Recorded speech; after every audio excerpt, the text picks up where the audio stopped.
grabar.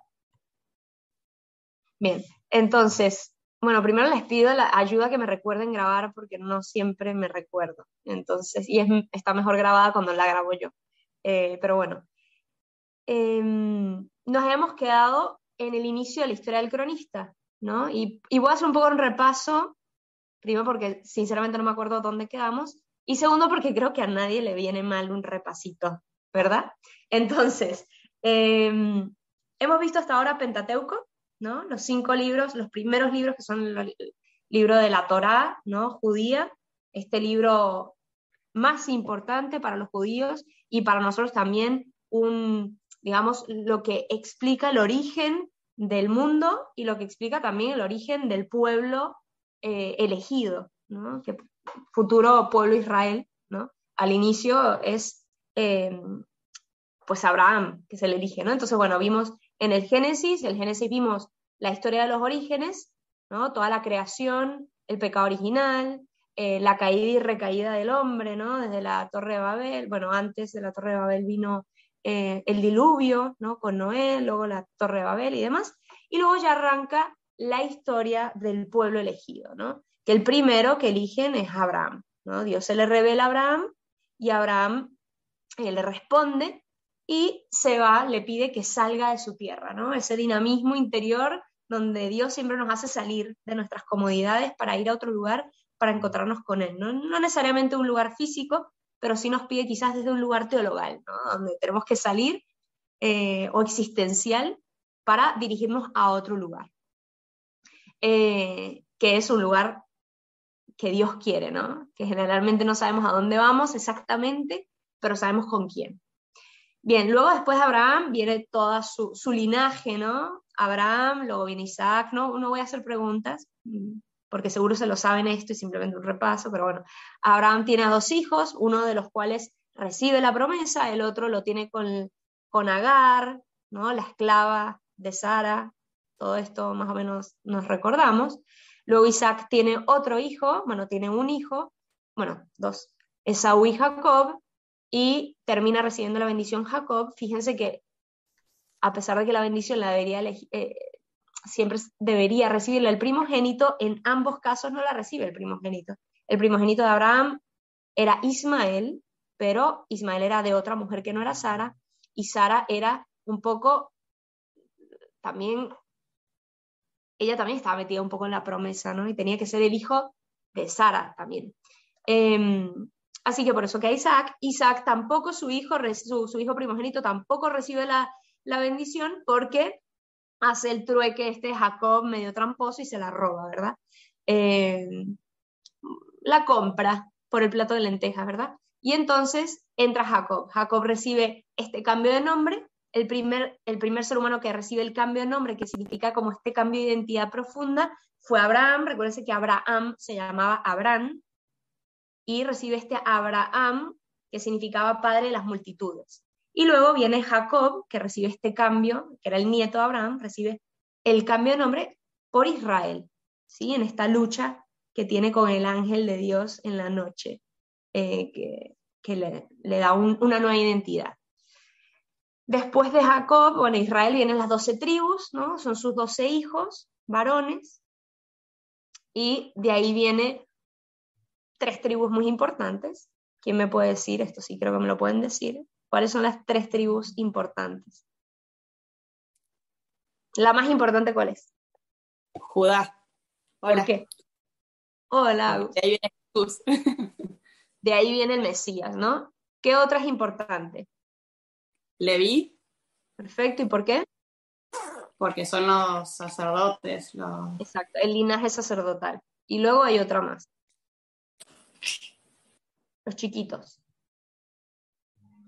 Benjamín. ¿Y por qué? Porque en el territorio físico, el lote que le había tocado a Benjamín, ahí estaba Jerusalén, ¿no? Al inicio ahí estaba Jerusalén. Entonces le había tocado el sitio, ¿no? Bueno, en fin, entonces luego viene la narración en el Génesis de todos los 12 hijos, luego, bueno, viene José, toda la historia de José, el soñador, que es uno de los 12, y por lo cual se explica el por qué el pueblo de Israel termina en Egipto, ¿sí? Recién con Jacob, obviamente, el pueblo se empieza a llamar pueblo de Israel, ¿sí? Porque pues antes no existía Israel, ¿verdad? Y luego entonces sabemos por qué se terminan mudando a Egipto, sabemos que en Egipto están 400 años hasta que los empiezan a esclavizar porque los egipcios ven que este pueblo era muy numeroso, que tenía demasiados recursos y les empiezan a tener miedo y dicen esto nos va a quitar la tierra. Entonces los empiezan a esclavizar y es la época de este faraón que manda a matar a muchos niños, ¿sí? La época de, ¿quién? Un gran profeta. El profeta. Moisés. Moisés. Entonces ahí, recién en el nacimiento de Moisés, ¿de qué libro estamos hablando? ¿En qué libro arranca la historia de Moisés? Sí, bien, en Éxodo, muy bien. En el Éxodo. Entonces arranca toda la historia de Moisés. Moisés que se va porque mata al egipcio y luego, bueno, todo esto. Y termina un día él pastoreando, él se va de su pueblo, se va de su gente y termina al borde de lo que sería el monte Sinaí, pastoreando ovejas y un día pastoreando se le pierde una, ¿no? Y va y entra en una cuevita, ¿no? Y escucha, más bien entrar a una cuevita, ve una zarza ardiendo, ¿sí? Un tipo de árbol que ardía pero sin consumirse. Y entonces se acerca y bueno, tiene la revelación, ¿no? La gran teofanía del Sinaí, en donde Dios le manifiesta que él quiere a través de él salvar a su pueblo en Egipto y lo quiere liberar de ahí. Y entonces empieza toda la odisea de Moisés de ir y pedirle al faraón que libere al pueblo, y aparecen las famosas, el faraón dice que no, y aparecen que empieza a aparecer, que son 10. Las plagas.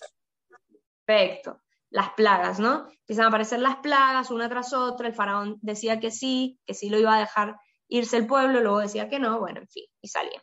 Bueno, muy bien. Avanzo. Esto hasta el Deuteronomio, Éxodo, Levítico, Números y Deuteronomio, es toda la movida de la salida del pueblo de Israel a la tierra prometida. El Levítico se centra en las leyes, Números se centra en el recorrido del desierto y Deuteronomio son los 3 discursos más importantes que dirige Moisés antes de morir y antes de que el pueblo entre en la tierra prometida. ¿Moisés entra o no en la tierra prometida? No, muy bien. ¿Y quién entra con el pueblo de Israel? ¿Quién es el que los... Perfecto, Josué. Entonces ya nos introducimos en el número 6, el libro número 6, que es Josué. Después de Josué, bueno, que es toda la hazaña de la entrada al pueblo, a la tierra prometida, viene otro libro. ¿Qué libro viene? Por ahí leí Jueces. Ya yo leo vos. Muy bien. Okay. Jueces. Entonces, vienen los jueces, que son como lo que sería lo que viene previamente a los reyes, ¿no? Son personas elegidas para defender al pueblo, para representarlo, y Dios los elige, suscita jueces en medio de su pueblo para principalmente defenderlos de los enemigos, para liberarlos de los enemigos, ¿no? Y entonces hay varios jueces. Después de jueces, ¿qué viene? Samuel. Reyes. Antes Primer de libro Reyes. de Samuel. Primer libro de Samuel. Exactamente, primera y segunda de Samuel. Ajá. Y, Ruth. ¿sí? Que digo que dice Ruth, pero que ese no se cuenta. No, Ruth no se cuenta, lo vamos a ver después. Pero bueno, hemos entrado, perdón, y no lo dije, en lo que se le llamaría la historia deuteronomista, que tenía 6 libros, ¿no? La historia deuteronomista que empezaba con Josué, luego venía Jueces, luego vienen los 2 de Samuel y luego vienen los 2 de Reyes. Esta es la historia deuteronomista. ¿Qué vimos? Vimos toda la inauguración de la monarquía, ¿sí? Donde los reyes, y bueno, primero el profetismo, ¿no? Empieza con Samuel, que Samuel, Elías, bueno, todo esto. Vimos a los profetas Elías y Eliseo, que luego los veremos a mayor detalle cuando veamos profetas. pero vimos todo el arranque de la monarquía, ¿no? El valor que tenía la monarquía, cómo la monarquía era un deseo de Dios y cómo también el pueblo lo pide un poco para ser semejante a los demás, y cómo hay dos reyes como muy importantes, que es David y Salomón, ¿sí? Y hasta ahí cerramos. Y luego vendría la historia del cronista, ¿sí? La historia del cronista incluye 4 libros, 1 y 2 crónicas, Esdras y Nehemías, ¿sí? 1 y 2 crónicas, Esdras y Nehemías son la historia del cronista. Y luego vendrían los históricos sapienciales, ¿sí? Que los históricos sapienciales nos van a regresar en el tiempo, ¿no? Ruth es en la época antes de Saúl, ¿no? Pero lo importante de estos 4 libritos históricos sapienciales va a ser que nos cuentan la historia no tanto como una cronología, sino desde la experiencia personal de un personaje de la época, ¿no? Es lo que yo les decía un poco. Es distinto la historia, no sé, de la Segunda Guerra Mundial a centrarte en la historia de Ana Frank. Es la historia de una persona concreta que vivió arriba en la azotea y te cuenta la historia desde su perspectiva. Bueno, así va a pasar con estos 4 libros. ¿Cuáles son? Ruth, Tobías, Esther y Judith, ¿sí? Y con esto, es decir, está Pentateuco y luego los libros históricos, que sería la historia deuteronomista, la historia del cronista y la historia, los históricos sapienciales. Esos son los libros históricos, ¿sí? Luego vendrían, ¿qué otras 2 categorías nos faltarían por ver? ¿Se acuerdan? Que la hemos hablado. Hemos dicho que el Antiguo Testamento está conformado, digamos, por 4 partes. El Pentateuco, libros históricos, libros... Empieza por P. Sapienciales y... Bien, sapienciales y... Proféticos. Muy bien. Entonces nos faltaría ya entrar en los proféticos y luego en los sapienciales. Y con eso se abarca todo el Antiguo Testamento, ¿sí? ¿Que son un total de cuántos libros en el Antiguo Testamento? ¿Quién se acuerda? ¿Era 72 o 73? El total. El total de la Biblia son 73. Pero el Antiguo Testamento, ¿cuántos son? O el Nuevo Testamento. Y hacemos la resta. ¿Alguien se acuerda? ¿Cuántos son el Antiguo? Son 46 libros en total. Y el Nuevo son 27 libros en total. Por eso la Biblia se llama Biblia, porque es una biblioteca, ¿no? Son 73 libros, son muchos libros en un solo lugar. Perfecto. Bueno, ya nos metemos entonces en la historia del cronista, ¿sí? Importante. Aquí pierde cronología. Hasta ahora hemos ido viendo tipo una línea cronológica que nos ha llevado desde la creación del mundo hasta el último rey de Israel antes de el exilio. ¿Se acuerdan? ¿Se acuerdan que les mostré unos videos del exilio y demás y de todo lo que está pasando? Porque Reyes acaba con el último rey de Israel y el exilio a manos de un emperador, el emperador de Babilonia, que se llama, complicado el nombre, Nabucodonosor. Muy bien, Nabucodonosor, clave, porque cuando nos ponen a leer en misa está bueno que sepamos ese nombre, Nabucodonosor. Bien, entonces, desde eso es lo que hemos visto, ¿no? Y todo el tiempo hemos seguido una línea cronológica. Para que nadie se me pierda, Crónicas, hagan de cuenta que vamos a hacer una línea paralela, ¿sí? Y vamos a volver a ver esa historia, pero desde una crónica, es decir, más puntualmente hechos históricos. Es decir, vamos a agarrar la misma línea que ya hemos recorrido desde el Pentateuco hasta Reyes, la creación del mundo, hasta el exilio de Babilonia. La historia del cronista, ¿qué te va a hacer? Va a contarte la misma historia desde otra perspectiva, obviamente, te va a agregar otros datos que quizás no teníamos en esta primera línea, y que va a ir desde Adán, es decir, un poquito más hacia acá, porque la creación está acá y luego está aquí Adán, ¿sí?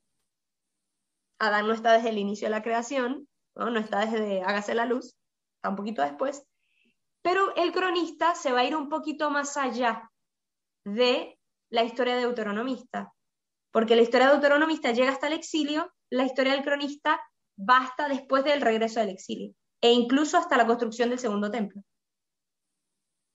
¿Sí? Entonces estamos hablando que esa primera línea nos fuimos desde el momento cero, ¿no? Desde la creación, hasta ¿qué año? ¿Cuál fue el año de la caída del templo y el año del exilio? Esa fecha no las tenemos que saber.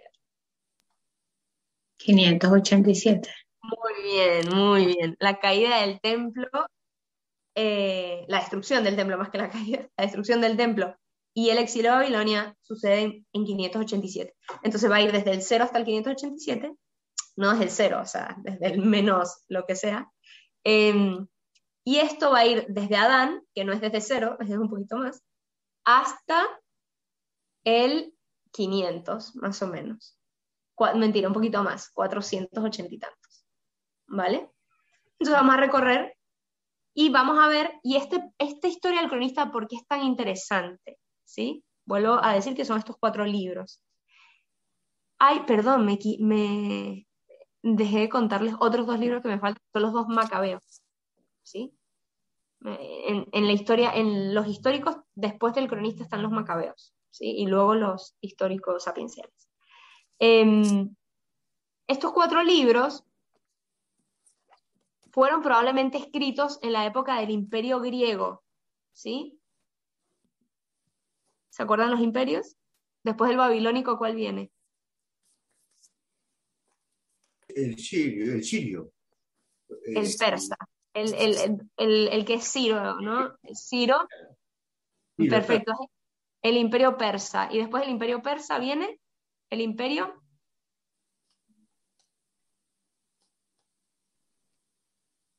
Por ahí leí griego. El griego.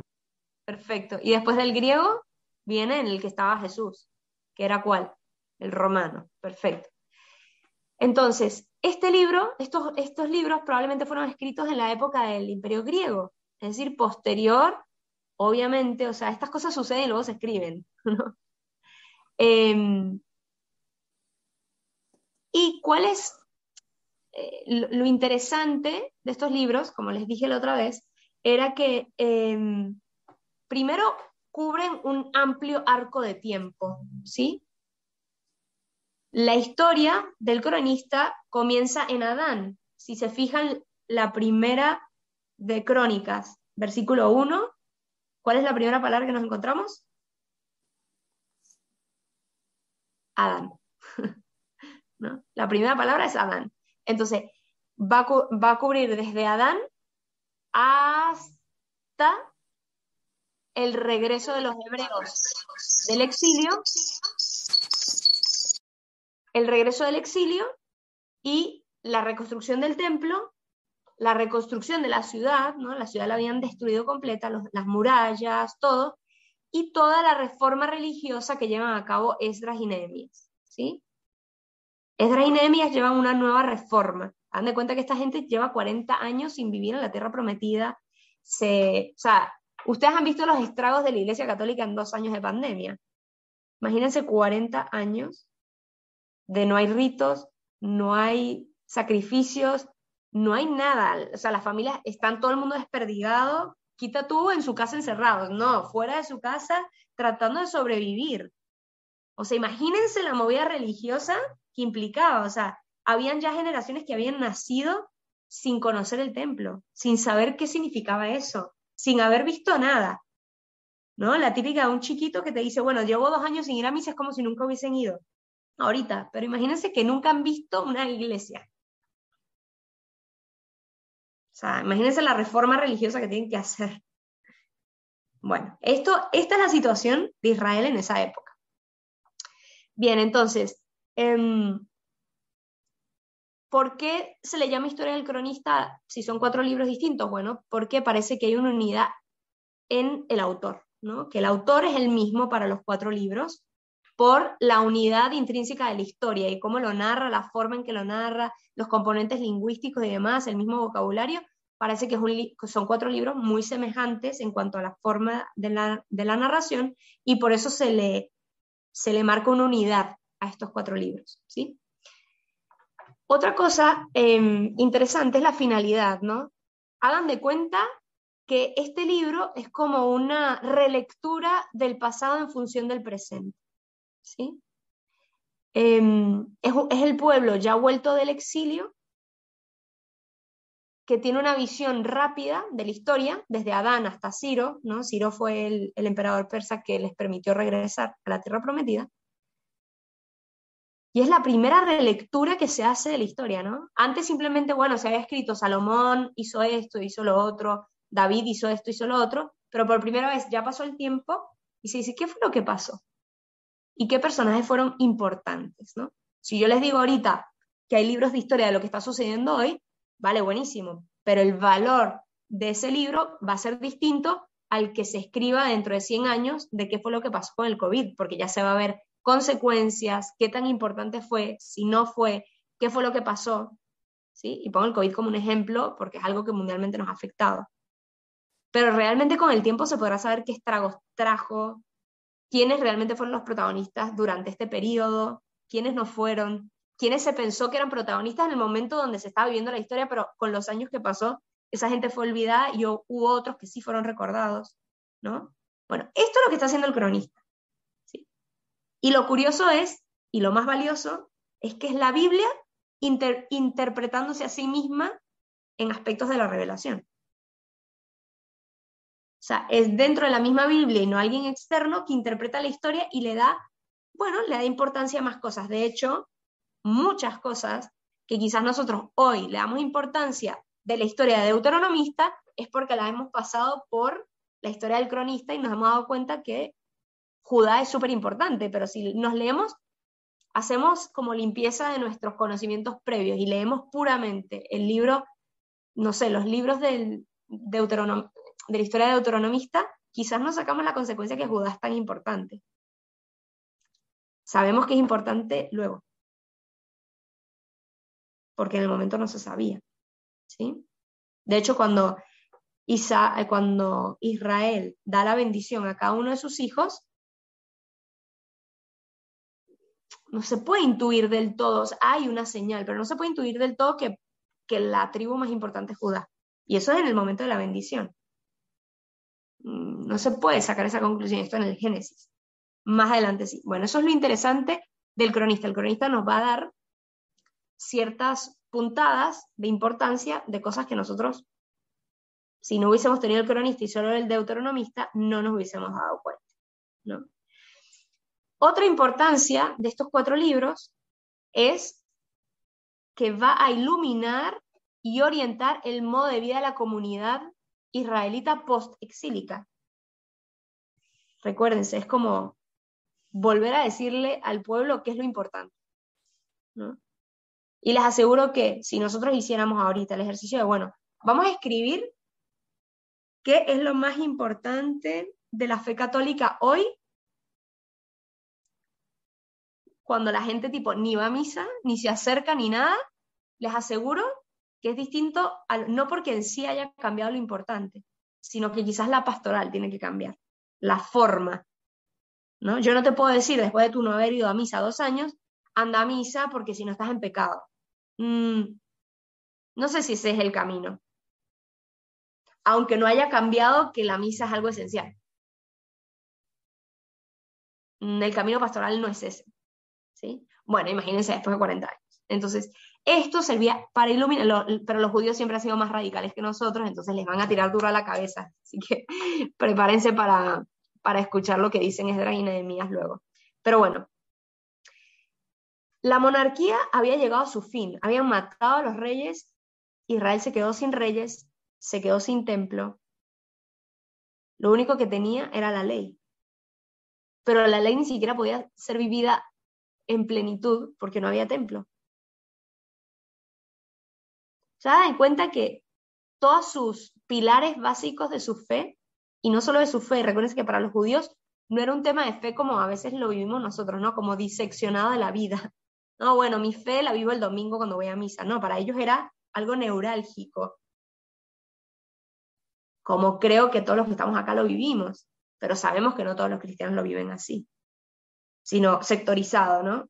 Bueno, no sé, el rato que rezo, pero el resto del tiempo, qué sé yo, soy un ser humano, no soy cristiano. Bueno, los judíos lo viven como algo neurálgico en su vida. Se le cayeron los 3 pilares. O sea, su identidad se perdió. Esto fue un drama para los judíos. Drama. Las obras teatrales que nos muestran el exilio, no sé, o las piezas musicales de muchos muy buenos artistas que han hecho todo un concierto. La parte del exilio es una tragedia, ¿sí? Entonces, la monarquía llegó a su fin, pero Dios continuaba su obra. Pues, de alguna manera, Dios conduce al pueblo nuevamente a la tierra prometida. Dios les ayuda a reconstruir el templo y la ciudad santa. Y Dios se sigue manifestando a través de profetas que van diciendo lo que Dios quiere de ellos, ¿no? La ley de Moisés permanecía siendo un fundamento sólido en la nueva situación existencial post-exílica. Alrededor de esto, y por eso, a partir de aquí, de este regreso, los judíos empiezan a ser mucho más estrictos con la ley y exageran, ¿sí? Y en la época de Jesús, por eso se vivía no como en el origen se había dispuesto a vivir, sino que Dios les dio miedo que les volviera a suceder lo del exilio, y entonces reforzaron las leyes y exageraron las leyes para evitar que nunca más les volviera a suceder lo del exilio. ¿Y qué pasó? Les vuelve a suceder. Y les vuelve a suceder muchas veces a los pobres judíos. Pero lo que a mí me impresiona es que a pesar de que el pueblo judío es un sufrido eternamente, también eternamente permanece la bendición en ellos. Siguen siendo los dueños del mundo. O sea, una cosa impresionante, ¿no? O sea, son una gran minoría. Han recibido palos por todas partes. Han estado fieles, infieles, pero siguen teniendo la bendición, ¿no? Siguen teniendo tierra, siguen teniendo dinero, siguen teniendo... Impresionante, ¿no? Impresionante lo de los judíos. Pero bueno. Entonces, el cronista sabía bien que la restauración de la nación solo iba a ser posible hasta que se cumpliesen las antiguas promesas del reino. Es decir, en la historia del cronista está presente la promesa mesiánica, que vendrá un Mesías que los liberará del todo. Y no solo eso, sino que es muy fuerte porque habla de un descendiente prometido, ¿no? El de David, ¿se acuerdan de esta promesa que le hace Natán, Dios a través de Natán? Y le dice que la casa de David va a permanecer para siempre. Pero hacen hincapié, esto es en la época griega, es decir, mucho antes de Jesús. Hacen hincapié que este Mesías iba a tener una relación enteramente singular con Dios, porque Dios para él iba a ser padre y él iba a ser hijo. O sea, ya se empieza a tener como una prefiguración de Cristo. Todo el Antiguo Testamento se lee a la luz de Cristo, si no, no se entiende. Y lleva a su plenitud en Cristo. Pero es muy fuerte porque esto se escribió 200, 300 años de Cristo y ya hablaba de esta terminología padre-hijo, ¿no? Como algo que luego iba a suceder, pero ya estaba ahí como en germen, ¿sí? La finalidad también de estos libros es reavivar la esperanza del pueblo, ¿no? Como volver a reavivar la esperanza de un pueblo que estaba destruido, que estaba deprimido, que estaba triste, que había vivido una tragedia, que estaba disgregado, que había perdido su tierra. Bueno, y entonces volvía a poner la esperanza en esa promesa mesiánica, ¿no? De que alguien vendría y si bien teníamos un templo y todo, iba a restablecer del todo la gloria de Israel. Bien, ahora ya para meternos en el libro directo de Crónicas, ¿no? Ya no solo los 4 libros como un bloque, sino bueno, los 2 libros de Crónicas, ¿no? ¿De qué se trata? es una crónica tal cual de la historia divina. Es mucho más histórico, es mucho más puntual, se narra uno tras otro algo a modo de crónica.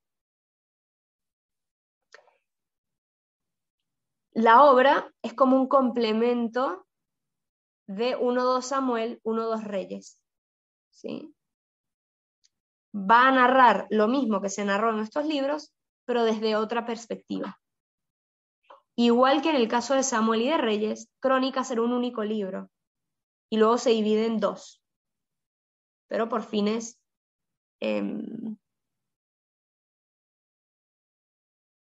quizás un poco más prácticos.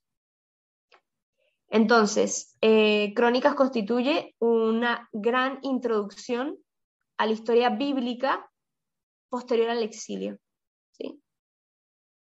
No nos va a narrar todo lo que pasó después del exilio, pero nos va a hacer la introducción de, ok, bueno, ¿qué pasó justo cuando regresaron después del exilio y empezaron a construir el templo o no, todavía en Crónicas, ¿sí? Entonces nos va a hacer la introducción de toda la etapa, la gran etapa postexílica.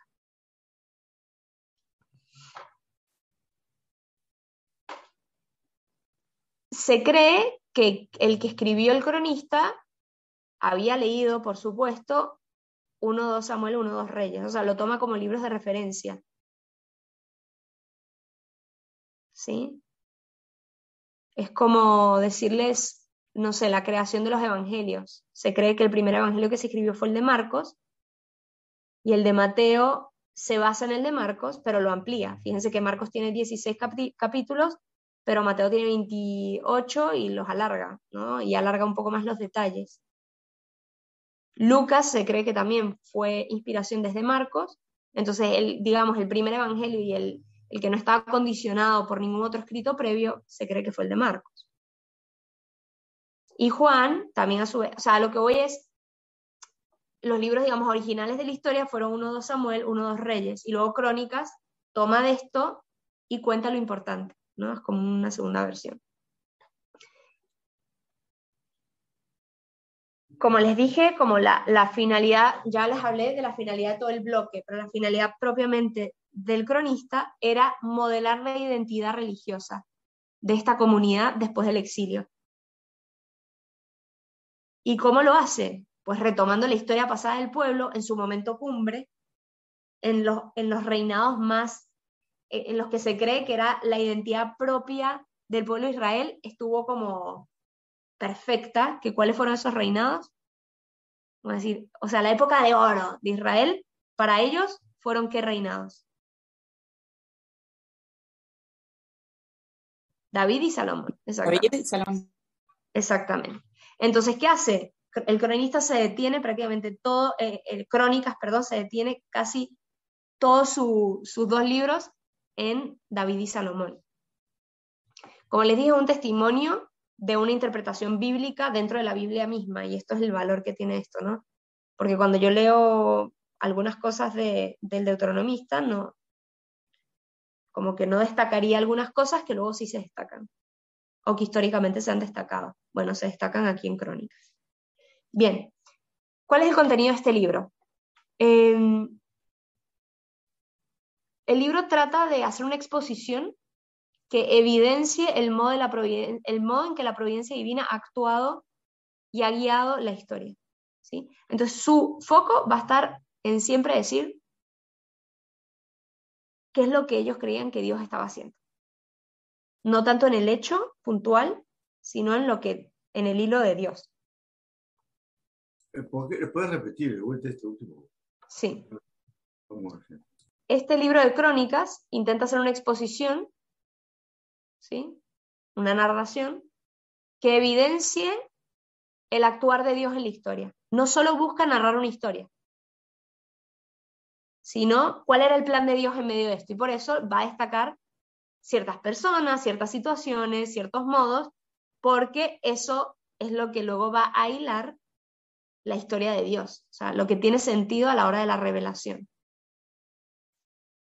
Tomando en cuenta que esto no es algo que luego hicieron los cristianos en la época donde ya existía, donde ya había vivido Cristo, y entonces esto lo hicieron para manipular la historia y llegar a Cristo. No, esto lo hicieron judíos antes de Cristo. Y esto ahí, para nosotros cristianos posteriores, es señal de la mano de Dios, porque hay muchas cosas que justamente van como llevando todo para Jesús. Y no, eso no lo hicieron los cristianos, lo hicieron los judíos, que son luego los que no creen en Jesús. Algunos sí, otros no, ¿verdad? Entonces, esto es lo fuerte para nosotros. Es decir, mira, esto lo hizo otra gente que quizás no le convenía conducir todo hacia Jesús, y resulta que se condujo todo hacia Jesús, ¿no? Bien. Esta historia, si bien comienza en Adán, ¿no? Comienza en Adán y luego llega a su punto cumbre, como su punto más elevado es David, a pesar de su infidelidad y a pesar de todo lo que él hizo, sigue siendo la historia de la fidelidad de Dios hacia su pueblo. Y luego viene toda la historia de Salomón y la decadencia y la división de los reinos y la decadencia del reino, ¿no? Posteriormente. Se puede dividir en 3 grandes partes. Estoy siempre hablando de 1 o 2 crónicas como una unidad, ¿sí? Entonces se puede dividir en 3 grandes partes. La primera parte es la prehistoria de la dinastía davídica, es decir, desde Adán hasta que se instaura la monarquía, con Saúl, ¿se acuerdan? Entonces, esa primera parte va a ir desde el capítulo 1 al 9 de Primera de Crónicas. Luego viene un segundo gran bloque, que es, ¿qué creen ustedes? El periodo histórico dominado por David y Salomón, que va a ir desde 1 Crónicas 10 hasta 2 Crónicas 9. ¿Sí? Todo este bloque va a ser David y Salomón. Y un tercer bloque, que va a ser la dinastía davídica, es decir, todos los descendientes de David, hasta la caída de Jerusalén.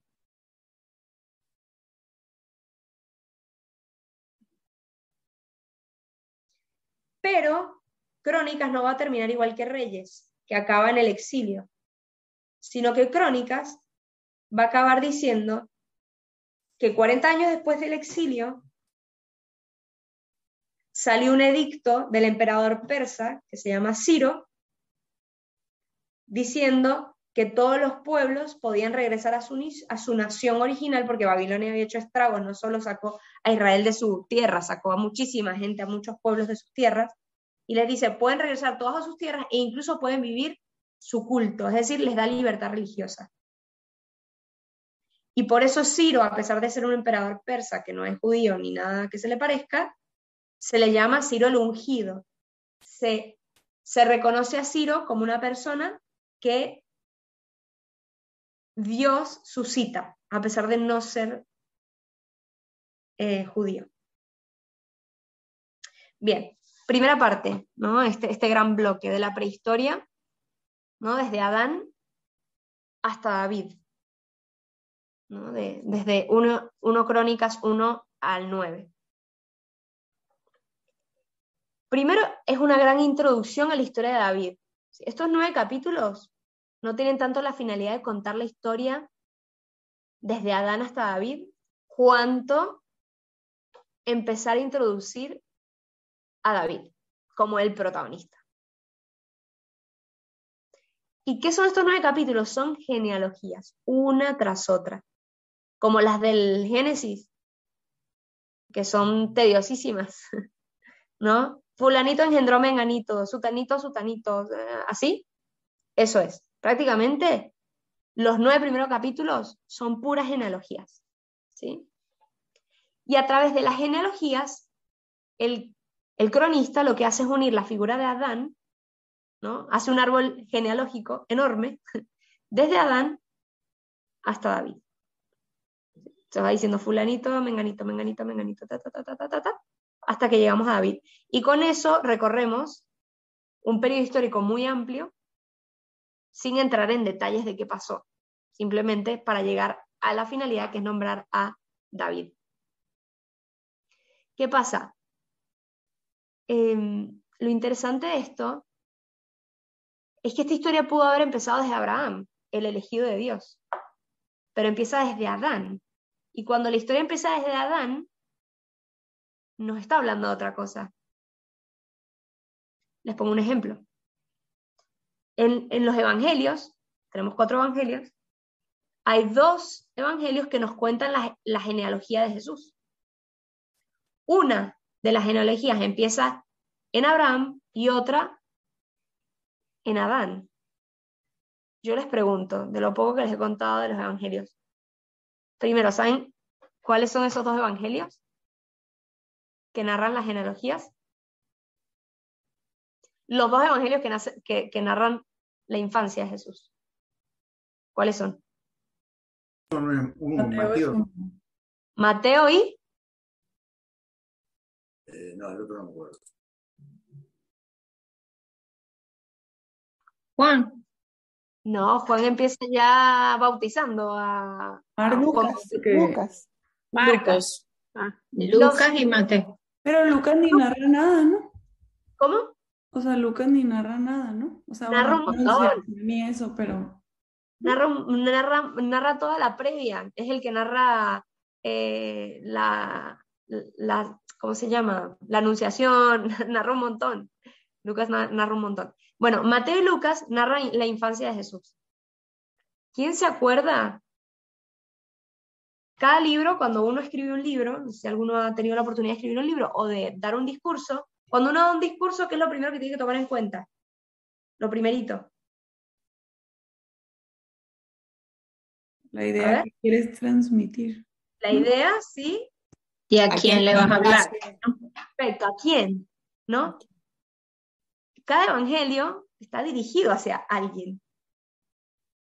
El evangelio de Mateo, ¿hacia quién estaba dirigido? ¿A paganos o no? ¿A paganos? Creo que sí. El evangelio de Mateo es el que más referencias al Antiguo Testamento tiene y a todas las profecías, a cómo se cumplían las profecías. Entonces, el evangelio de Mateo está dirigido a judíos, ¿sí? Y el evangelio de Lucas tiene todas las parábolas de la misericordia. ¿A quién está dirigido? A paganos. ¿Perfecto? Entonces, ¿cuál creen ustedes, qué evangelio, cuál genealogía empieza por Abraham y cuál empieza por Adán? Lucas por Adán. Perfecto. Y Mateo por Abraham. Exacto. Agus, ¿por qué crees tú que empieza por Adán? Porque no tiene por qué ser alguien como religioso, o sea, quien está tratando de ir al principio.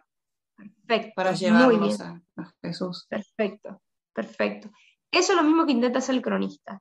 El cronista entonces está diciendo que esa promesa mesiánica que va a ser cumplida en David es no solo para los judíos, sino para todos.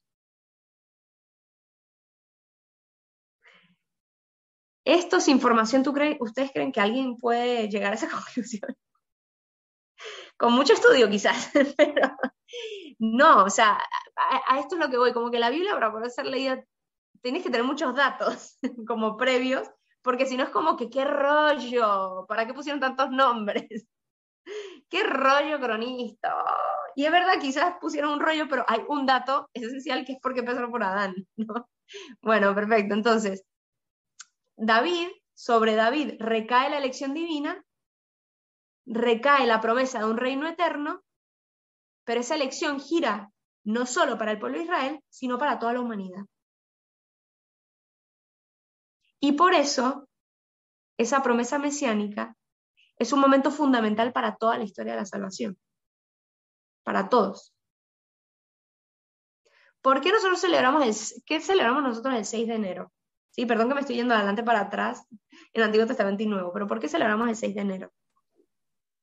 ¿Por qué o qué? No la Epifanía. Sí, la Epifanía.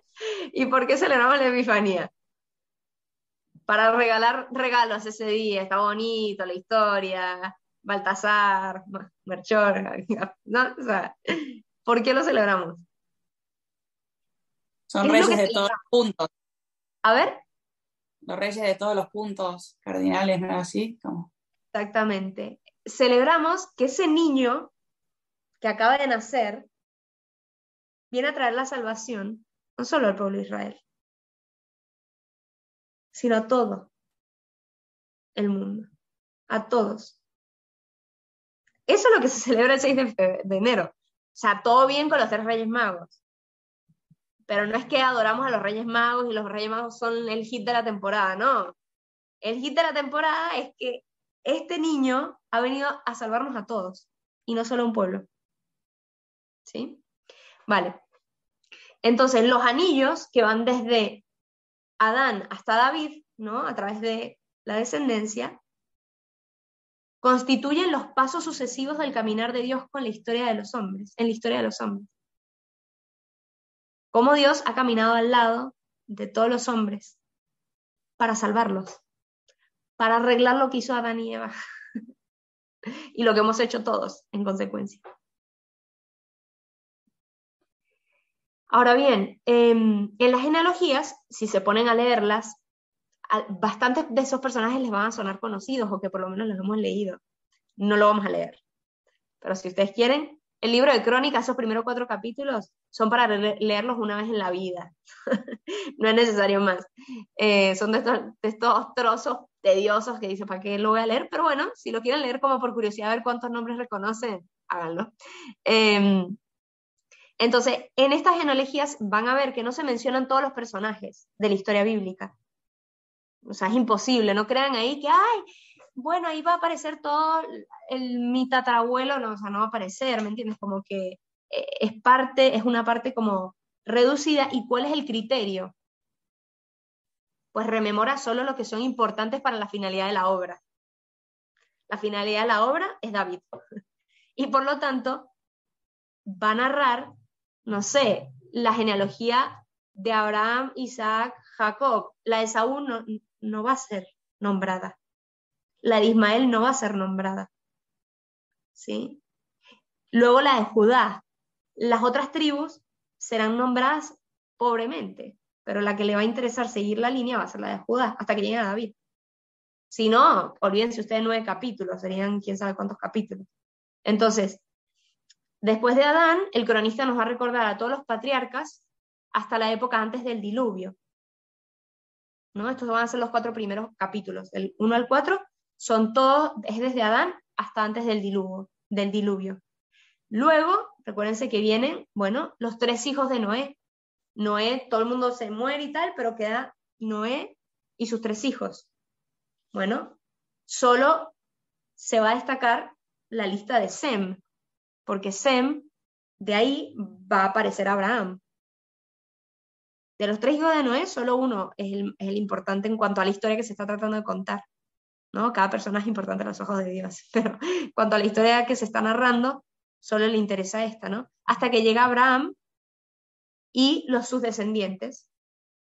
Las demás líneas genealógicas colaterales no son mencionadas, o son mencionadas muy pobremente. Y sintetiza todo esto la historia primitiva y patriarcal. Todo esto con un pequeño marco referencial. Lo poquito que se narra fuera de las genealogías es para encuadrar convenientemente la figura de David, para que David aparezca como el rey de la historia. Entonces, todo lo que van a ir poniendo antes, si ponen algún comentario, es para enmarcar a David como el gran David. Y entonces, obviamente, ¿de qué tribu se va a hablar maravillas? De Judá.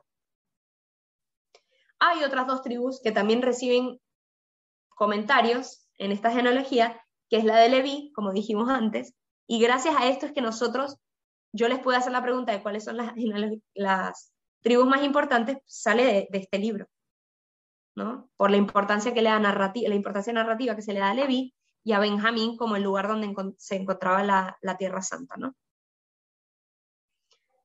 Esa parte de lo de la Tierra Santa sí la entienden, ¿no? ¿Se acuerdan los lotes? Agarran la Tierra Santa y le dividen en 12, cada una de las tribus tiene una. Bueno, la tierra de Benjamín, en ese lugar estaba Jerusalén, que es la capital de la Tierra Santa. Entonces, bueno, por eso era tan importante Benjamín. Y todo comentario a las demás tribus, a las otras 9, son muy breves. Prácticamente no se nombran. Finalmente llega y se presenta David, y ahí es donde empieza la segunda parte. desde 1 Crónicas 10 hasta 29, hasta 1 Crónicas 29, es la historia de David. ¿Sí? Directamente el cronista ni siquiera se detiene casi en Saúl. Saúl fue el primer rey, pero como no se portó bien, ni lo nombra. O sea, casi, sí lo nombra, pero no le da mucha importancia. Su narración se centra en los hechos de David y en lo que este rey hizo por el culto, ¿no? Y no tanto su historia personal. Aquí no se detiene, y se van a fijar, no se narran los pecados de David. No se narran. No le interesa destacar eso. Esta es una historia medio manipulada para mostrar ¿no? Es como las historias antiguas de los santos, que se narraba que, bueno, que levitaban, que se pasaban horas rezando en la capilla, pero cuidado y tú nunca ponían que le gritó a la hermana. O sea, cosa que quizás sí lo hizo, ¿verdad? Ahora, hoy en día, las historias de los santos, más bien al revés, cuentan todos los desastres que hizo, ¿no? Para destacar la grandeza de Dios. Pero bueno, era una época, era como se narraba en la época. Entonces, ¿qué hizo? Se detiene mucho al narrar a David. Lo que se extiende más es toda la obra que hizo de instauración de Jerusalén como la capital del reino, toda la parte del culto promovida por el rey, ¿no? Que se hacían las celebraciones, los sacrificios y demás, y toda la organización que hizo en torno al reino, ¿no? No solo en torno al culto. Hay pocos versículos, muy pocos, relacionados con sus cuestiones familiares o personales. No le interesa. Le interesa en cuanto que rey bueno y perfecto y maravilloso a los ojos de Dios. Luego se detiene bastante en todo lo que tiene que ver con la conquista de Jerusalén, el reconocimiento de David como rey de todo Israel, que todo Israel lo reconoció como rey, el traslado del Arca de la Alianza, que esto es muy importante, el deseo de David de construir un reino, y sin duda lo que más resalta es la promesa mesiánica que Dios le da a David, ¿no? De que iba a venir alguien, uno de su casa, que iba a salvar, ¿no? Iba a liberar al pueblo, iba a reinar, iba a tener un reino eterno. El relato de David concluye con las recomendaciones que él da a Salomón para construir el templo. ¿Sí? Si nosotros comparamos lo que se narra de David en Crónicas y de lo que se narra de David en Samuel, ¿sí? Recuerden que Samuel es donde más se narra la historia de David, se pone clarísimo que el cronista quiere diseñar la figura de David como un rey ideal, según la voluntad de Dios. Cosa que en el otro se muestra todos los desastres de David, ¿no? Se muestra el pecado de lujuria, se muestra mil cosas, ¿verdad? En Crónicas no aparece el adulterio, no aparece la cantidad de guerras que hizo David para conquistar tierras y para librarse de sus enemigos. Lo único que hace mención Crónicas de algo grave que hizo David fue esto que él quería hacer un censo, ¿se acuerdan? Para ver cuánta gente tenía él en su reino y sentirse el rey más poderoso de todos. Esto sí lo nombra cronista, ¿pero por qué? Lo nombra porque recuérdense que arranca la peste y la peste se detiene justo en el lugar, o sea, David suplica que se detenga la peste, que es el castigo por esto que él había pedido, y se detiene justo en el lugar en donde luego se va a construir el templo. Y para el cronista le interesa la recuperación de todos estos símbolos o pilares claves del judaísmo, que va a ser el templo, el primero, ¿no? Entonces, por eso es importante narrar esto, no con los fines de, bueno, ¿por qué se puso el templo donde se puso? Pero no para dejar mal a David. Seguro lo tuvo que hacer medio a regañadientes de, ay, no tengo manera de desvincularlo, ¿verdad? Pero si no, si lo hubiese podido desvincular, lo desvincularía.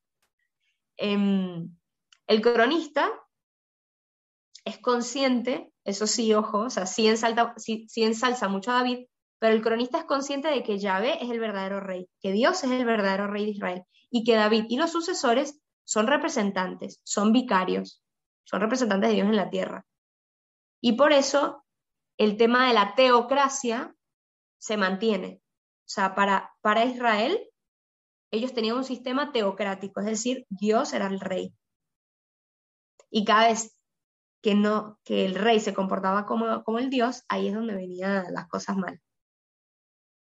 ¿Sí? Luego vendría el relato de Salomón, que va desde 2 Crónicas 1 hasta el 9. ¿Sí? Y ahí abarca el segundo gran bloque, que es la historia de David y Salomón. Entonces, desde 2 Crónicas 1 al 9 se narra toda la historia de Salomón. Y aquí el autor tiene un interés bastante central de destacar a Salomón en cuanto a 2 temas, en cuanto a la construcción del templo y en cuanto a todo lo que hizo a favor del culto. Muchos otros aspectos son dejados de lado. Por ejemplo, omite toda la marginación que hizo de todos los opositores que él subiera al reino. Omite todos los errores o desórdenes morales y religiosos en los que incurrió. ¿Sí? Se recuerdan que tenía 1000 concubinas, que era un hombre que tenía una debilidad grande por las mujeres. Omite los errores en la política. Claro que cometió errores en la política, pidiendo excesos de dinero, de impuestos, para construir el reino que construyó Eloísa. Perdón, entonces el cronista no fue el que no escribió fiel lo que tenía que haber hecho. No, sí, no, él no está escribiendo ninguna mentira, solo está destacando. Omitiendo entonces las demás cosas. Está omitiendo, no está mintiendo, está simplemente omitiendo. Es como si tú no sé, yo te puedo narrar una historia y te puedo narrar solo las cosas buenas que hizo la persona. ¿Eso significa que eso fue todo lo que hizo la persona? No, pudo haber hecho cosas malas, pero yo no te las narré. Ahora, malo estaría si estuviese diciendo, y David fue perfecto y nunca hizo nada mal. No, tampoco dice eso. ¿Sí? Obviamente, si es medio... Hay que ver que narra las cosas en base a un propósito, ¿sí? Como, bueno, ¿a qué quiero llegar yo? ¿Sí? Es como la Biblia. La Biblia tiene miles y millones de historietas de tal, pero bueno, en cuanto a la revelación, ¿qué es lo importante? ¿Sí? Bien, ya voy a terminar. Lo más importante que se narra en cuanto a Salomón es el tema de la construcción del templo. ¿Sí?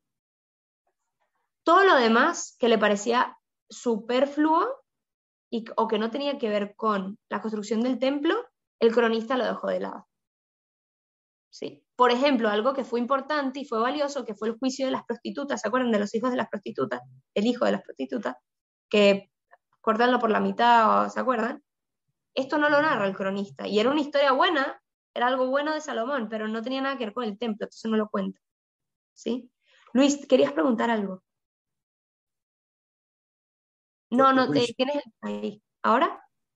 No, bueno, era que eso, que cuando vos omitís cosas, dejás una imagen de irrealidad de la persona, como si fuera eso, como te entiendo a la perfección, que vos lo nombraste hace un ratito. Por eso coincido con el pensamiento de Eloísa, de que tienes que poner todo para que muestre desde lo más bajo, como hicieron con San Pedro, que lo niega Jesús, muestran desde lo más bajo, entonces después se muestra no solamente la grandeza de Dios, sino que le permite a uno sentir que la imperfección aún dentro de la misericordia de Dios gana a todo. Eso es lo que yo digo, que este cronista por lo visto saltea mucho a favor de sacarle todo eso a Salomón, que era flor de pícaro, en cierta manera. Y eso, bueno, y a David, bueno, vos me dijiste que le sacó la de Urías, pues evidentemente, bueno, lo tenía súper elegida, pero a Salomón, pues, en los dos me parece que tenía que haberlo puesto. Perfecto, bueno, a ver, solo para matizar, ¿no? Y no juzgar al pobre cronista.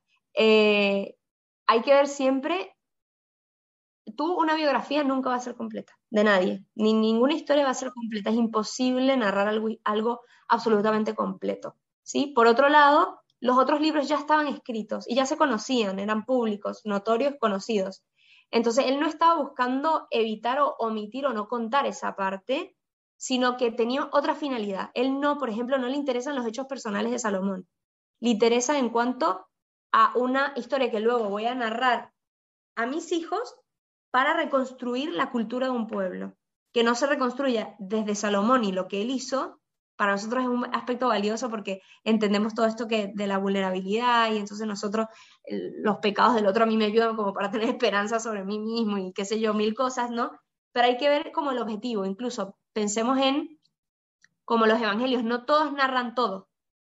Algunos hacen hincapié en algunas cosas, otros en otros, y ninguno de los cuatro narra la historia de Jesús completa. Es imposible, ¿no? Entonces, como entender las finalidades, como, por ejemplo, cuando a ti en clase te están hablando de clase de emprendimiento y te hablan de una persona, como un ejemplo de emprendimiento, te van a contar sus acciones de emprendimiento, no su vida personal, porque no interesa para el contexto en el que se está.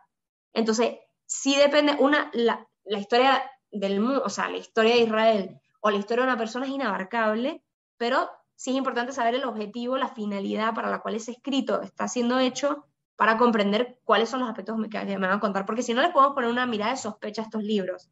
Y no, simplemente tenían otra finalidad.